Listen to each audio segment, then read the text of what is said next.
Tonight on the MTN News, a crime that left Sheridan in shock. But yes, we were very terrified because obviously this guy wasn't in his right mind at the time after what had happened, and we didn't know what could happen to her. A Wyoming woman whose house was destroyed during a police standoff with a cop killer talks about the incident for the first time. Also, a crime-ridden apartment house in Billings that police have been called to thousands of times avoids the wrecking ball, at least for now. And am I awake? You're awake. A free car helps lift a hardened woman who has experienced more than her fair share of troubles. The MTN News starts right now. From Montana's news leader, this is the MTN 530 News. Well, good evening and thanks for joining us on this Friday. I'm Russ Riesinger. Tonight, an update on one of the biggest stories we covered this past year. A Sheridan, Wyoming police officer shot and killed in the line of duty. The suspect holed up inside a home for 30 hours before losing his own life after police used an excavator to tear that house down. Well, tonight, for the first time since last February's tragic ordeal, the woman who owned that house is speaking out. She tells me it was an emotional and frightening experience, but she's thankful for the support the community has shown and looking forward to moving into a newly built house soon. She said that there were police surrounding my house and that they told her to tell me not to come home. And I went to ask her what was going on and the phone went dead. When Carol Hamilton got that call from her daughter, she had no idea what was happening inside her Sheridan home. No idea that a police officer had been shot and killed nearby, and no idea that the suspect was inside her basement.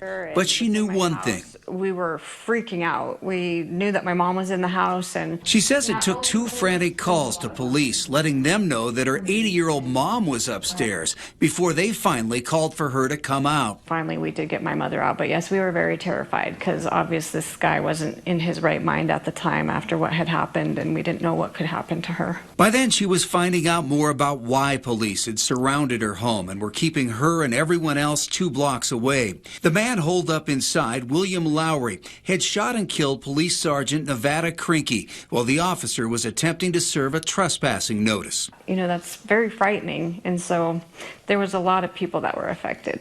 She says she didn't know Lowry personally, but that he was an acquaintance of a man who was boarding in her basement and that the boarder was supposed to help Lowry move that day.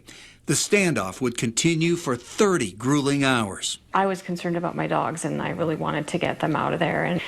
And they used water hoses for 12 hours, pushing water into that, and they filled the basement up with about 4 feet of water from all the water that went in there. And then they did use tear gas and CS gas and tried to get him out of there. And police finally used an excavator to knock much of the house down and shot and killed Lowry after they say he fired at them while attempting to flee. Despite the ordeal ending with her home in ruins, there was one bright spot. The little dog was found under rubble where the living room used to be. And then my big dog, she was in the basement. They found her wading in the water, and it was kind of freezing around her. And so, but they got him out, and that was the best thing. So I was really super grateful for that. Her cat, who was also in the house, was never found. Carol says she's thankful for the new house that has been built in place of her old one, thanks to insurance and a settlement with the city. She hopes to move in next month. And while that February day is something she will never forget, she also says she will forever remember the support shown by many in the community. Overwhelming. It was amazing, the amount of community support that was shown to me. New developments in the battle over the future of the Colonial Apartments. The city of Billings announcing a scheduled trial for next month is now pushed to April after a last-minute agreement was reached in mediation this week to give Colonial owners time to fix ongoing issues. The city's Code Enforcement Division filed the court case last year against John Skaggy, the Colonial owner, alleging Skaggy was maintaining a dangerous structure in violation of local and state regulations. A trial was set for January 21st, where if the city won, it was considering demolishing the building. Now Skaggy has 3 more months to bring the building up to code, something he says he's already done by adding a new fire escape and removing troublesome tenants that contribute to the building's high police call volume. If the sides can't come to a full agreement, a new trial date is set for April 14th. Skaggy is currently dealing with other legal issues. The 81-year-old pleaded not guilty this morning in district court to 2 felony counts, including aggravated assault of a 64-year-old woman.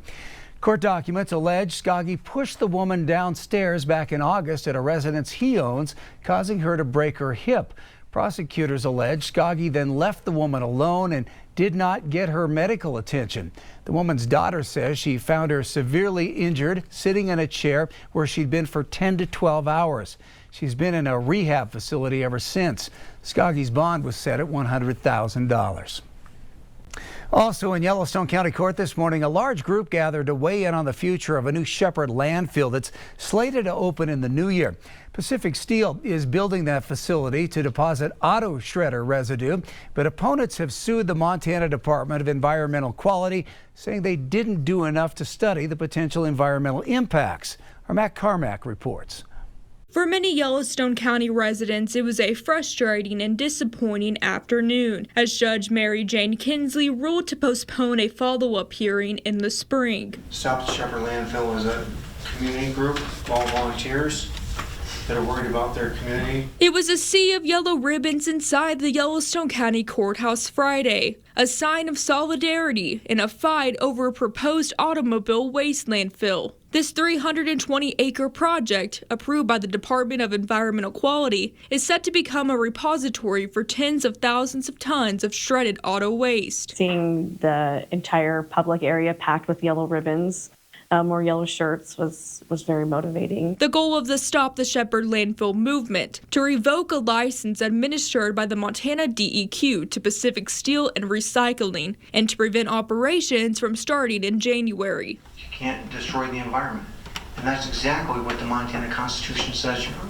But others inside the courtroom feel much differently. Nicholas Whitaker represents the Montana Department of Environmental Quality, which refuted the group's claims. Neither of these claims have merit. First, under this court's standard review for a MIPA challenge, the plaintiff has failed to meet their burden to show by clear and convincing evidence in the record. Pacific Steel and Recycling also argues it has safeguards in place to divert polluted water, including groundwater wells to monitor the aquifer and 3 separate lining systems. Safeguards that have played a role in the DEQ's decision to approve the project. Has plaintiff proven by clear and convincing evidence that DEQ's finding was arbitrary and capricious? The answer to that question is no. Ultimately Friday, however, the court chose not to rule on the lawsuit, instead scheduling for March, and plans to begin operations in January will continue unless the plaintiffs file a restraining order or preliminary injunction. It is understandable that there's a lot of information that was presented over the 3 hours we were there. And the judge just probably needs some time to sit with it. Neither Pacific Steel or the DEQ were able to comment on the ongoing litigation. As far as the public's reaction, sighs were heard across the room in a wake of the decision. A lot of frustration. In Billings, Matt Carmack, MTN News. Winter officially sets in tomorrow, but it's not looking much like it right now. Beautiful, warm, sunny day for the 20th of December. Let's get a first look at that forecast from meteorologist Jason Stiff. Jason?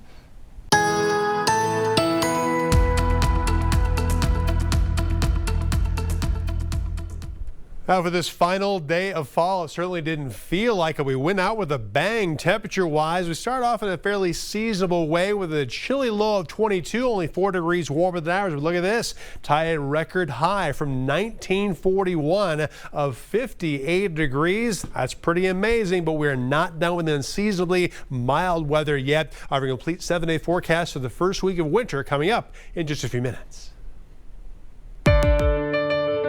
Clock's ticking for Congress to pass a stopgap measure to avoid a government shutdown.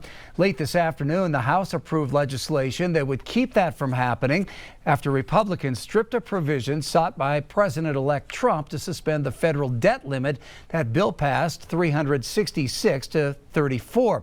All those voting against it were Republicans. Still has to pass the Senate, though. The deadline is 12:01 Saturday morning.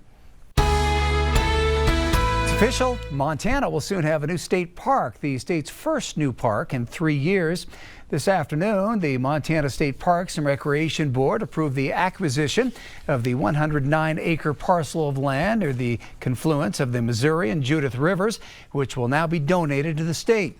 The future Judith Landing State Park won't just provide crucial public access to the Missouri River. The property is also steeped in history. These buildings were once part of the historic MTN Ranch, one of the state's first and largest private cattle ranches. There's also remnants of a stone warehouse. It was once used to store goods being shipped up and down the Missouri River during the steamboat era. But that's just the tip of the iceberg.